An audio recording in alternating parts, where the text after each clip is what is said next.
दोस्तों, स्वागत है आपका हमारे YouTube चैनल डी के जनरल 4354 में। आज की कहानी है एक सुनसान सड़क की भटकती आत्मा की। यह कहानी सुनकर आपको सच में बहुत ज्यादा डर का एहसास होने वाला है। दोस्तों, अगर आप लोग हमारे चैनल पर नए हैं तो प्लीज चैनल को जरूर सब्सक्राइब करें ताकि ऐसे ही कहानी आप लोगों को मिलता रहे। और आप कमेंट करके बताइए कि आप हमारी कहानी कहां से सुन रहे हो और आपका नाम क्या है।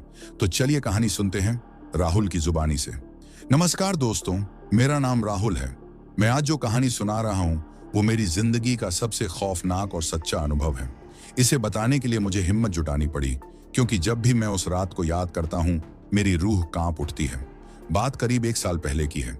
मैं और मेरा दोस्त अंकित एक शादी से लौट रहे थे। रात का करीब 2:30 बजे का वक्त था। शादी का माहौल बड़ा मजेदार था, इसलिए हमने समय का ध्यान ही नहीं दिया। वापसी में हमें एक शॉर्टकट लेना पड़ा जो घने जंगल से होकर गुजरता था। वो सड़क बहुत वीरान थी। चारों ओर घना अंधेरा और सन्नाटा पसरा हुआ था। स्ट्रीट लाइट्स भी कम थीं और दूर दूर तक कोई गाड़ी नहीं दिख रही थी। हम दोनों गाड़ी में बातें कर रहे थे ताकि नींद ना आए। तभी अचानक सड़क के किनारे मैंने एक सफेद साड़ी में औरत को खड़े देखा।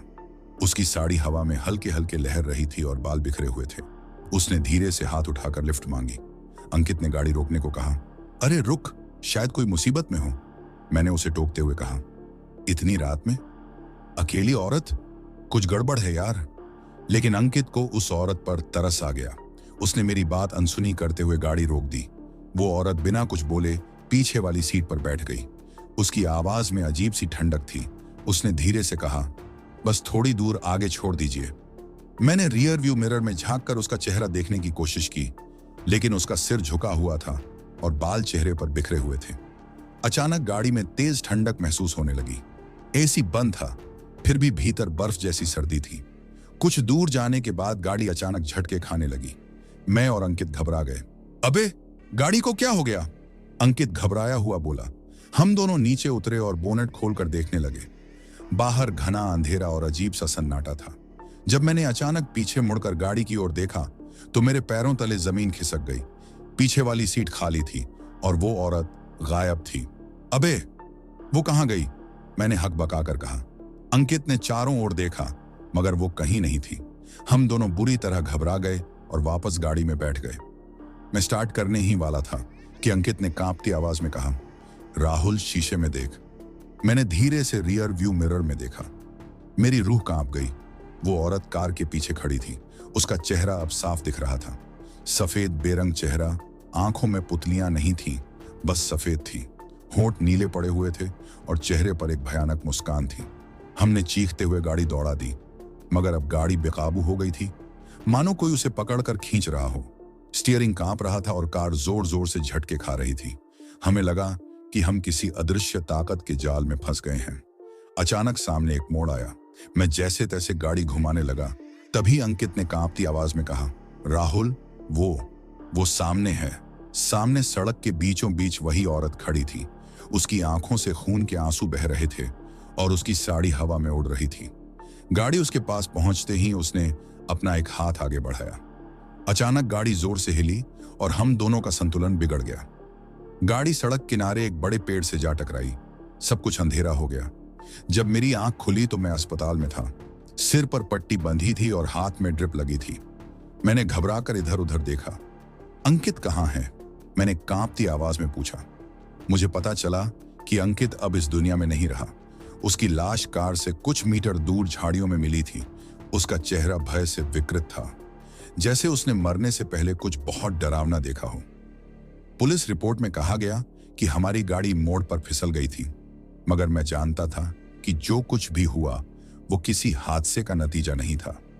वो वही औरत की आत्मा थी जो अमावस्या की रात भटकती है और जो भी उसे लिफ्ट देता है उसका अंजाम बुरा होता है।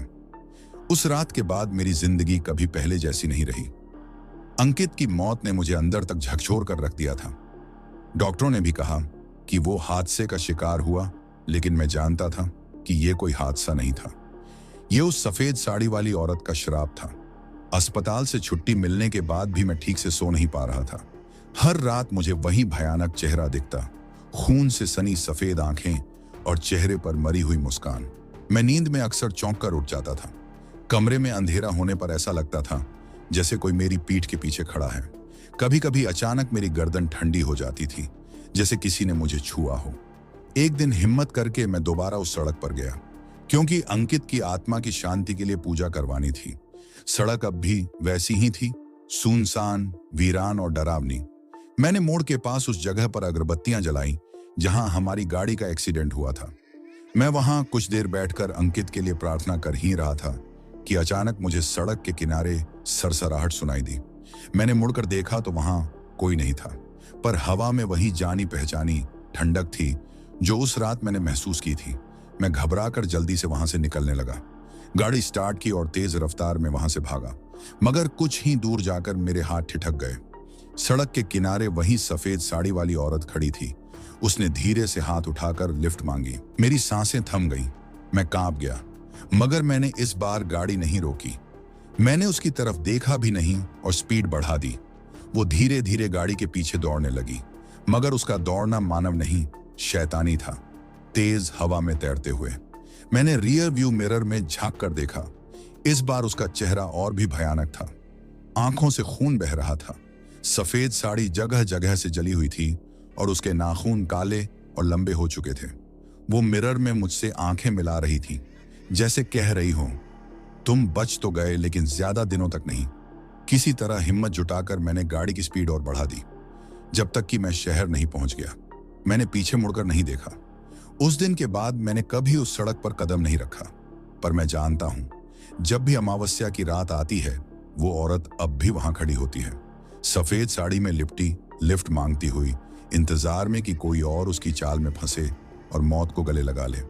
उस सड़क का रहस्य अब भी जिंदा है और शायद हमेशा रहेगा। अगर आपको मेरी यह सच्ची और खौफनाक कहानी पसंद आई हो तो लाइक जरूर करें और अपनी राय कमेंट में जरूर बताएं। अगर आपने भी कभी कोई ऐसा अजीब या डरावना अनुभव किया है तो उसे भी मेरे साथ जरूर शेयर करें। ऐसी ही और भी रहस्यमयी और रोमांचक कहानियों के लिए चैनल को जरूर सब्सक्राइब करें और बेल आइकन दबाना ना भूलें, ताकि आपको मेरी हर नई कहानी की नोटिफिकेशन सबसे पहले मिले। तो चलिए मिलते हैं अगली डरावनी और रहस्यमयी कहानियों के साथ। तब तक अपना ख्याल रखें।